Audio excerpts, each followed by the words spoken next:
17 अक्टूबर 2021। अस्सलाम वालेकुम मेरे दोस्तों, सजनों और बेलियों। बर्ड्स की कुछ अपडेट। सबसे पहले तो लव बर्ड के बारे में बता दूं, अभी कोई भी नई अपडेट नहीं आई है। चलिए पहले ये दरवाज़ा बंद कर लेते हैं।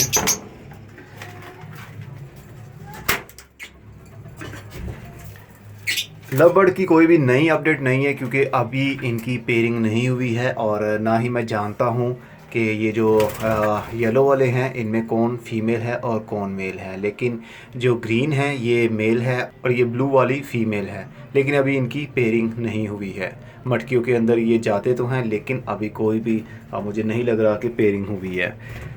बाकी वही बीज, लव बर्ड ज़्यादा शौक से खाते हैं सूरजमुखी के बीज। जितने भी सूरजमुखी के बीज हम डाल दें वो खा जाते हैं, लेकिन गर्मी के दिनों में बहुत ज़्यादा सूरजमुखी के बीज नहीं डाले जाते क्योंकि इससे लूज़ मोशन भी लग सकते हैं, क्योंकि बीज के अंदर ऑयल होता है और वो ऑयल गर्म होता है जिसकी वजह से लूज़ मोशन लग सकते हैं। बाकी कोई स्पेशल डाइट नहीं, नमक का एक पत्थर, कैल्शियम ब्लॉक, और ये भी कैल्शियम ही है।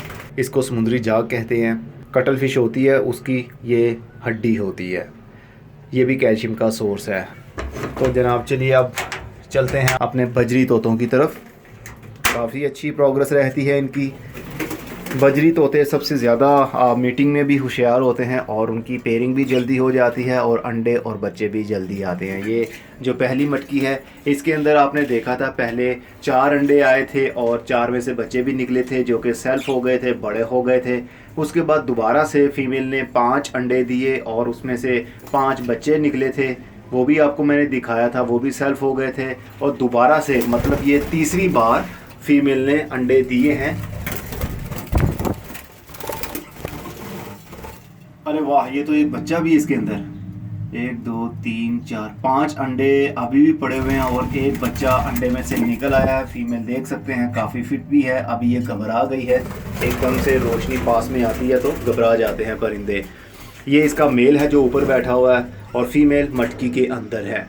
साथ वाले में रेड आइज ने अंडे दिए थे लेकिन वो सारे अंडे फेंक दिए थे, पता नहीं क्यों। क्योंकि पहली बार में जो परिंदे अंडे देते हैं सम टाइम ना समझी में, कम उम्री में जब वो अंडे दे दें तो वो उनको पता नहीं होता कि उसकी हिफाजत कैसे करनी है, अंडों के ऊपर बैठना कैसे है, इस तरह की बातें होती हैं। तो पहली बार में सम टाइम होता है कि वो अंडे तोड़ देते हैं। अब इसके अंदर कोई भी अंडा नहीं है और ये आई थिंक कोई पेयरिंग भी नहीं हुई होगी रेड आइज की। इसके अंदर फीमेल गई हुई है, देखते हैं इसके अंदर क्या है। अरे वाह, इसके अंदर तो अंडे हैं, काफ़ी सारे अंडे हैं इसके अंदर। ये फीमेल है और एक फीमेल ने इसमें आई थिंक अंडे दिए थे और इसमें से बच्चा भी एक निकला था। वो बच्चा ये रहा, ये देख सकते हैं। ये वाला जो है ये बच्चा है, ये सेल्फ हो गया हुआ है। अब मेरे पास 4 अंडे थे, मतलब 2 पेयर थे और एक बच्चा, मतलब इतने अंडे देने के बाद में एक बच्चा निकला था जो कि अब ये सेल्फ हो गया है, उड़ने के काबिल है। ये इसके अंदर देख लेते हैं। अच्छा, इसके अंदर भी एक फीमेल है जनाब, उसने एक अंडा दिया है। पता नहीं ये वो फीमेल है जिसने पहले भी अंडे दिए थे और जिसका पहले अंडे में से बच्चा निकला था, ये वही है या कोई और है। तो टोटल मेरे पास 4 मटकियाँ हैं और चारों में से 3 में अंडे हैं, बाकी एक में अभी कोई भी पेयर नहीं गया। हो सकता है इन फ्यूचर कोई ना कोई पेयरिंग बन जाए। तो पेयरिंग में सबसे अच्छे बजरी तोते होते हैं जो कि इस मटकी के अंदर दोनों फीमेल और मेल इसके अंदर अभी चले गए हैं। ये देखिए, ये वो पीछे मेल है और आगे फीमेल है, दोनों ही मटकी के अंदर घुस गए हैं, डर गए हैं, घबरा गए हैं। इनके लिए भी कोई स्पेशल डाइट नहीं दे रहा हूँ, सिंपल वही मिक्स दाना होता है जो कि किसी भी परिंदों वाली दुकान से आपको मिल जाता है, बजरी तोतों का दाना। अभी सफाई मैंने नहीं की है। और ये देखिए जनाब, ये मैंने पमिंग स्टोन भी रख दिए हैं जो कि अपनी गार्डनिंग में पौधों के लिए इस्तेमाल करता हूँ। ये भी कैल्शियम का सोर्स होता है, पोटेशियम का सोर्स होता है, क्योंकि ये एक पत्थर है और पत्थर भी ऐसा कि ये जल्दी ही क्रश हो जाता है। मतलब ये परिंदों की चोंच के अंदर काफ़ी ताकत होती है, वो बारीक बारीक से पत्थरों को ये बारीक बारीक कर देते हैं, पाउडर फॉर्म में बना देते हैं। पत्थर को ये किनारों पर आपको दिख रहा होगा, ये पाउडर फॉर्म में बना दिया है इनको। तो ये कैल्शियम का भी सोर्स है, इसलिए मैंने इसके अंदर रख दिया है। इसके अंदर कटल फिश बोन भी है और कैल्शियम ब्लॉक छोटे छोटे टुकड़े हैं, नमक का बड़ा पत्थर है। तो ये चीज़ें मेरे केज के अंदर हर वक्त पड़ी रहती हैं। बस सफाई अभी मैंने नहीं की है, काफ़ी दिन हो गए हैं। जो इसके अंदर से 5 बच्चे सेल्फ हो गए थे उसकी वीडियो देखिए। ये मेरे घर में सीढ़ियों के नीचे मैंने केज बनाया हुआ है, उसके अंदर 5 बच्चे मैंने रखे हुए हैं। काफ़ी हेल्दी भी हैं और सेल्फ भी हो गए हैं। इनको मैंने तकरीबन 1 से 1.5 हफ्ता हो गया है केज के अंदर रखा हुआ है, दूसरे केज के अंदर। तो काफ़ी एक्टिव हैं ये। एक हमारा परिंदा उड़कर बाहर आ गया है रेड आइज का।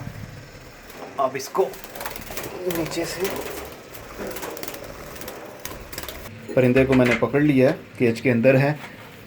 कोई स्पेशल डाइट नहीं है, आप देख सकते हैं, कुछ भी स्पेशल नहीं दे रहा हूँ। और परिंदों ने 3 बार ब्रीडिंग कर भी ली है। सिर्फ उबले हुए चावल मैं कभी कभी हफ्ते में 1 आध मरतबा दे देता हूँ। इसके अलावा कोई मेडिसिन नहीं, कोई और चीज़ नहीं। और सम टाइम ऐसा होता है कि जब मैंने अपने गार्डन से कोई गोडी करता हूँ तो मिट्टी के अंदर से कुछ घास निकलती है, तो वो घास मैं लेता हूँ और केज के अंदर डाल देता हूँ। ये काफ़ी शौक़ से खाते हैं।